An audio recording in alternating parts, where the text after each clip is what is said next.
Tuan-puan, anda ingat lagi tak awal tahun 2000 dulu? Petang-petang hari, mak-mak kita ni duduk depan TV, tengok drama cinta. Malam, ayah pula ambil alih remote, buka World Wrestling Entertainment.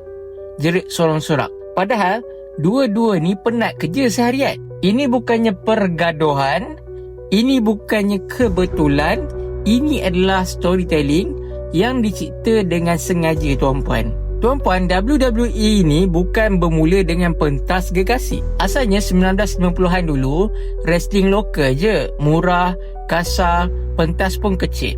Dan penonton pun sikit. Tapi orang mula cepat bosan. Wrestling masa tu flat je. Lawan je terus habis. Tapi seorang promoter bernama Vince MC Mahon masuk.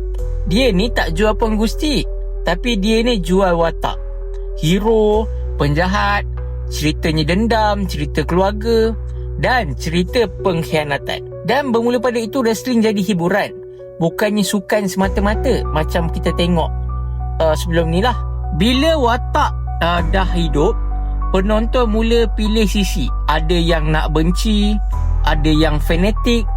Tapi masalah baru pun muncul lah. TV network tak yakin, pengiklanan takut. So, how to overcome this? Daripada situlah dia buat skrip mingguan, jalan cerita yang panjang berbulan-bulan, drama lebih kuat daripada perlawanan. Mereka ni pun buat tukar-tukar posisi. Bukannya wrestling match semata-mata, tapi episod tu ada siri ke siri. Daripada situ rating mula naik, merchandise jalan, tiket live event semua sold out. Mak tengok drama cinta sebab dia nakkan emosi. Ayah tengok WWE sebab nak lepaskan tekanan.